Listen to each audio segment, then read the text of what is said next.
이스라엘 모든 지파가 헤브론에 이르러 다윗에게 나와 이르되 보소서 우리는 왕의 한 고륙이니이다.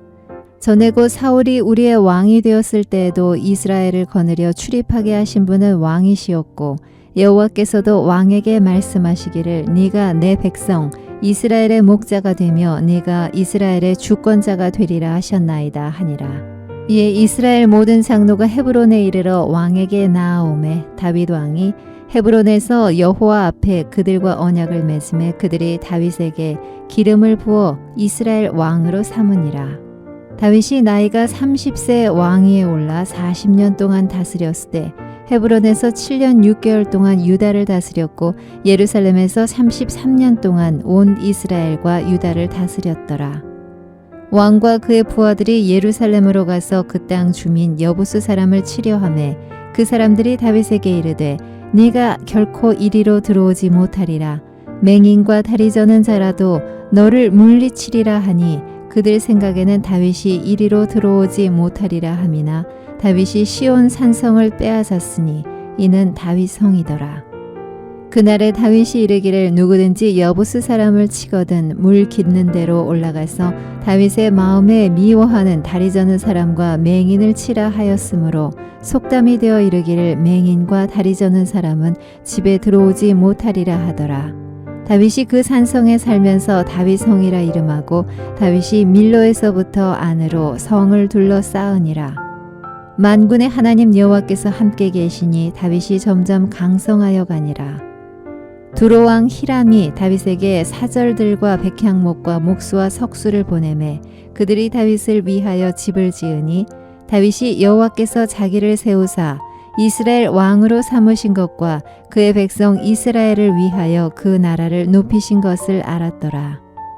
다윗이 헤브론에서 올라온 후에 예루살렘에서 처첩들을 더 두었으므로 아들과 딸들이 또 다윗에게서 나니 예루살렘에서 그에게서 난 자들의 이름은 삼무아와 소밥과 나단과 솔로몬과 이팔과 엘리수아와 네벡과 야비아와 엘리사마와 엘랴다와 엘리벨렛이었더라. 오늘 본문은 다윗이 이스라엘 왕국의 왕으로 즉위하는 아주 감격스러운 내용을 담고 있습니다. 그런데 우리가 유심히 봐야 할 것은 이 날을 위해서 얼마나 많은 시간이 흘렀냐는 것입니다. 무려 20년이라는 시간이 흐르고 나서야 드디어 약속하신 그 뜻이 이루어지는, 다시 말하면 그 이스라엘 왕으로 올라갈 수 있었던 것, 그렇게 시간이 흘렀습니다. 그 과정에서 어떠한 일이 있었습니까? 명예와 영광이 아니라 기대했던과는 너무나도 다르게 자신의 처지는 너무나도 비참했습니다. 사울 왕으로부터 죽을 위기를 수없이 넘겼고, 또한 자신이 살기 위해서 숨어 다녀야만 했으며 또 살기 위해서 미친 척까지 해야 하는 이러한 말도 안 되는 상황들의 연속이 바로 이 20년이라는 이 기간 속에 있었다라는 것이지요. 아마 그쯤 되면 자신의 기름 부으신 그 하나님의 뜻을 의심해 볼 만도 했습니다. 과연 하나님이 나랑 약속하신 것이 맞는 것인지, 내가 기름 부음 받은 것이 도대체 무슨 의미가 있는 것인지, 내가 괜한 기대를 하고 있었구나. 혹이 단념할 수도 있었지만 그럼에도 불구하고 그는 묵묵히 하나님을 믿으며 자신의 자리를 지켜나갔습니다. 그리고 오늘 우리가 읽은 이 본문처럼 그는 그 약속의 성취를 이루어져서 이스라엘 왕국의 왕으로 자리 잡을 수 있었던 것이지요. 우리가 말이 쉽지 그 20년이라는 시간을 어떻게 버티고 기다릴 수 있을까요? 저는 그래서 이 믿음의 또 다른 말은 기다림이라고 저는 생각을 합니다. 그런데 보통 우리가 기다림이라고 하는 것은 정해진 때, 정해진 시간이 있어서 우리가 기다릴 수 있습니다. 그런데 하나님께서는 우리에게 더 강력한 것을 요구합니다.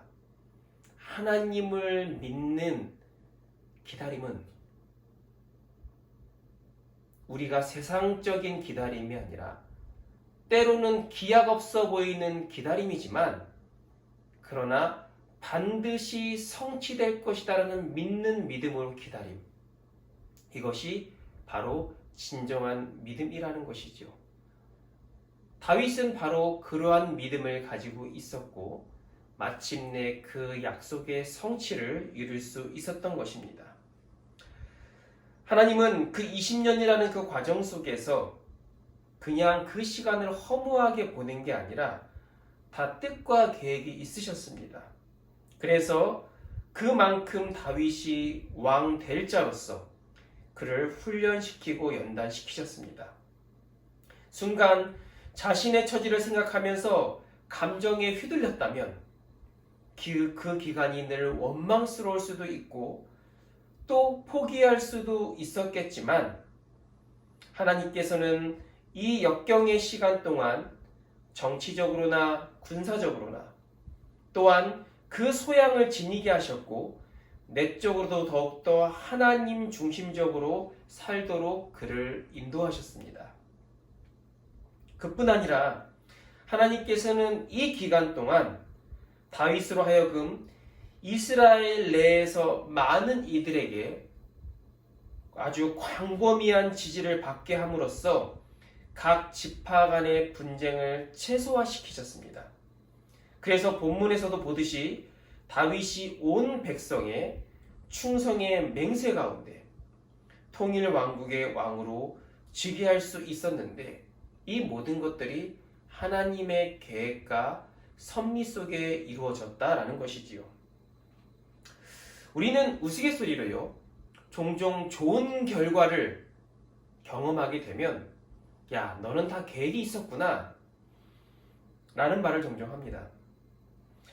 하나님 역시도 우리가 나중에 결과를 보면 분명히 계획을 있음을 우리는 과정 속에서 깨달아야 되고 믿어야 할 것입니다.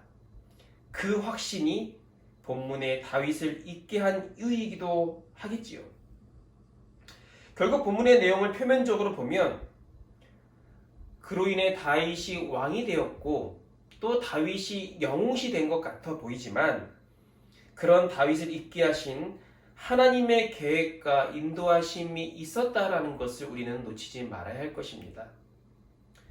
그렇게 치밀한 계획 속에서 다져진 이스라엘 왕국은 이후에도 점점 강한 나라로 성장하게 됩니다. 그동안 정복하지 못한 여부수족마저 정복하게 되고 그래서 그 수도를 헤브론에서 예루살렘으로 옮기게 되면서 정치적 이점까지 갖게 되는 완벽한 나라를 구성을 하게 됩니다. 그런 후에 다윗의 행동을 우리가 좀 눈여겨봐야 될 텐데 가장 먼저 한 것은 뭐냐면 그런 안정된 분위기를 즐겼던 것이 아니라 먼저 하나님을 찬양했습니다. 자신을 왕으로 세우신 그 목적과 또 이 나라를 더욱 견고하게 하신 분이 누구인지를 더욱 깨달았다고 본문 12절에 말씀하고 있습니다. 이스라엘 백성들은 여기저기서 다윗의 공로를 내세우지만 그를 칭송하지만 다윗은 그런 분위기에서 교만하지 않고 도리어 하나님을 찬양하고 그 공을 하나님께 돌립니다. 자신을 세우신 목적이 택하신 백성 이 이스라엘에게 복 주시기 위함이며 또 오늘날 자신이 이렇게까지 번영할 수 있는 것은 바로 살아계신 하나님의 역사 때문이다. 이렇게 고백을 하고 있는 부분입니다. 이러한 다윗의 고백은 앞서 말한 것처럼 숱한 사건들을 경험하고 난 이후에 나온 것입니다.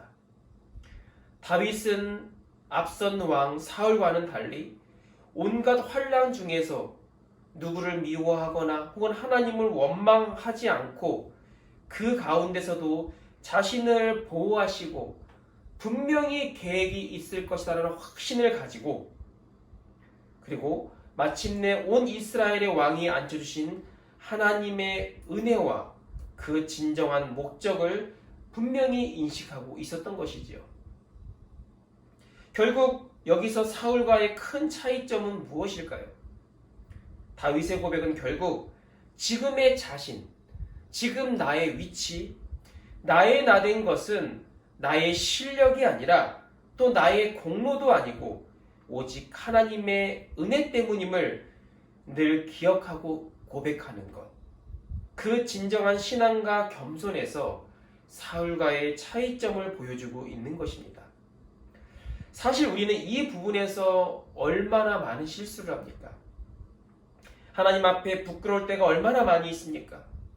처음에는 어려움 가운데 소망을 품고 하나님께 간절히 기도하지만 마침내 그 기도가 이루어지고 뜻이 이루어지면 잠깐의 감사의 고백은 있지만 결국 나 스스로 우쭐해지고 마치 내가 노력해서 내가 수고해서 얻은 것처럼 우리는 그 공을 우리 스스로에게 돌릴 때가 얼마나 많이 있습니까? 우리는 그 과정 속에서 교만해집니다. 주변 사람들의 칭찬에 하나님께 공을 돌리는 것이 아니라 나의 공으로 돌릴 때가 너무나도 많이 있었다라는 것이지요. 우리의 삶의 한 문제만의 만족이 아니라 지속적인 만족과 기쁨 속에 살기 위해서는 매 순간순간마다 지금의 나를 있게 하신 하나님께 그 영광을 돌려야 된다는 사실을 우리는 기억하셔야 할 것입니다.